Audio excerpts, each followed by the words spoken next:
For just a little bit of hassle, I'm going to show you how you can go on a Jamaican vacation, buy a sweet guitar, or get some season tickets to an NFL football team. Like I said, it just takes a little bit of hassle.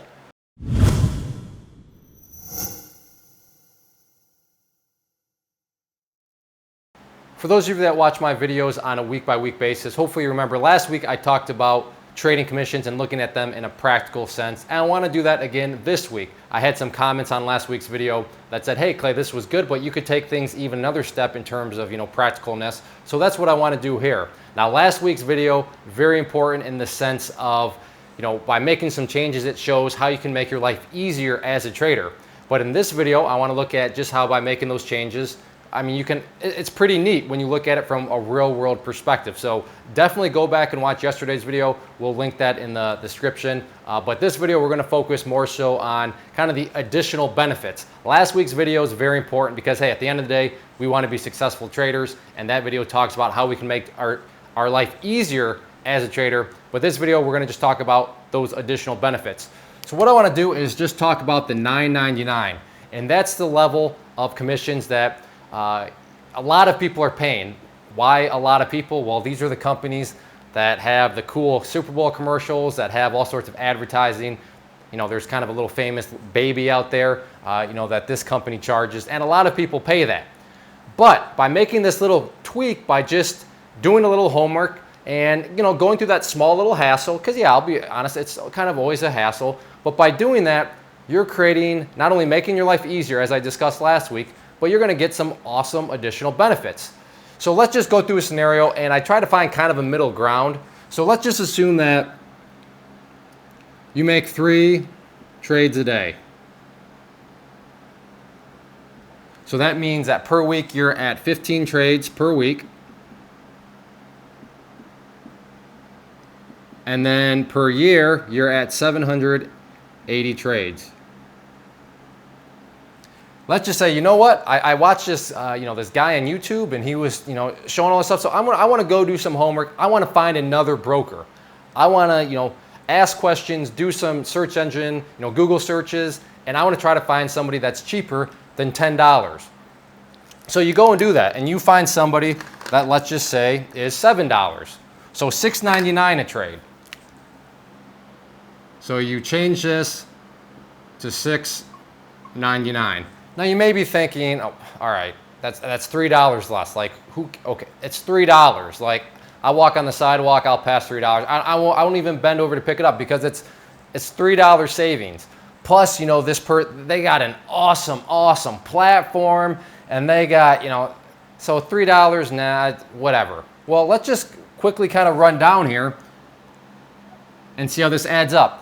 Now, before I go any further, I want to note that I am just talking about one side of the trade. Remember, this commission is to buy and then sell. But let's just look at it from one side of the equation.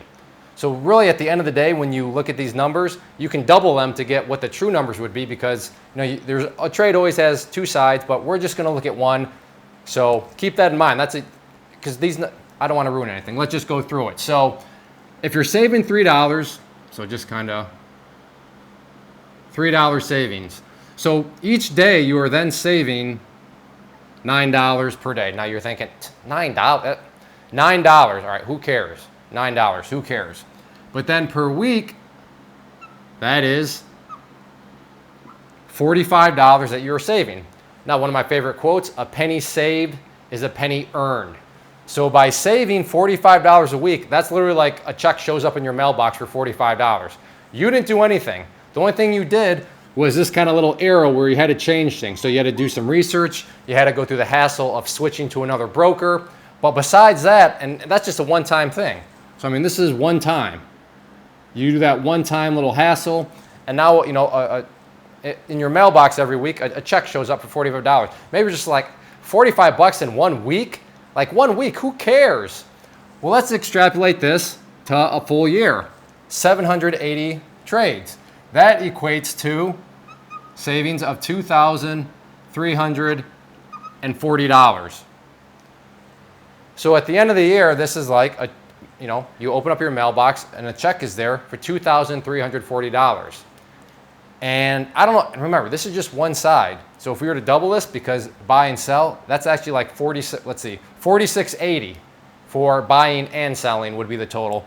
But for just buying, you're saving $2,340. So let's actually equate this to some other things. So for you music lovers out there, maybe you want to get like some sort of instrument. In this case, let's just go with an electric guitar. And you can see here this Fender, which I believe is a super popular brand. You could buy this guitar after the year is done because of all the money you saved. Penny saved is a penny earned. So right here, you could buy this guitar and heck, you'd still have $500 left over in your pocket. For you sports fans, now I'm just going to take this example here for the new Los Angeles Rams out in California. Season tickets, if you look over on the left, you can see that for their best package, their tier 1 package, which puts you essentially right at the 50-yard line, total for season pricing, $2,025. So again, by saving money, by making that little tweak over the year, it adds up and would allow you to buy season tickets at the 50-yard lines to an NFL football team. And finally, maybe you love to travel. Here is a 1-week all-inclusive stay down in Jamaica at a super nice hotel for $2,012. Again, you could purchase this and you'd be all set with still over $300 left over in your pocket. And again, to reiterate, all you had to do was save $3 per trade. So yeah, $3 per trade saving, it's $3, you know, that's 3 $1 bills in my wallet or in my purse. But extrapolate that over time, and hopefully you can see you can go out and buy some pretty cool things. You can do some traveling, you can get season tickets, and there's a whole lot of other things you can get.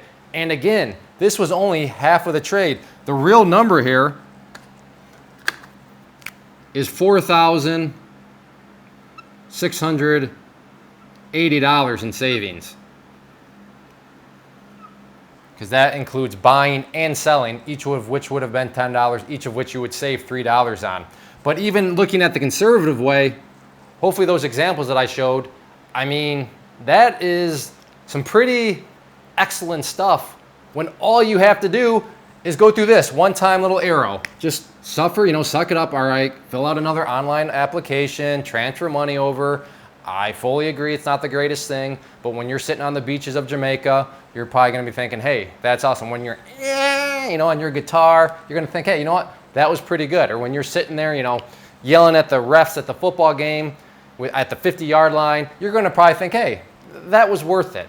So do some homework, find somebody. I'm not gonna name any brokers that can beat that just because, you know, knowing my luck, I'll post this video and then prices across the internet will change.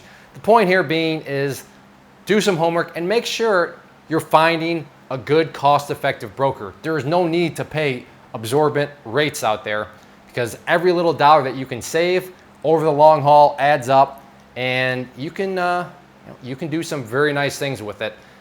I'm gonna end with a quote, penny saved is a penny earned. So get out there, earn some extra money by just making a few changes of who you're using as your broker.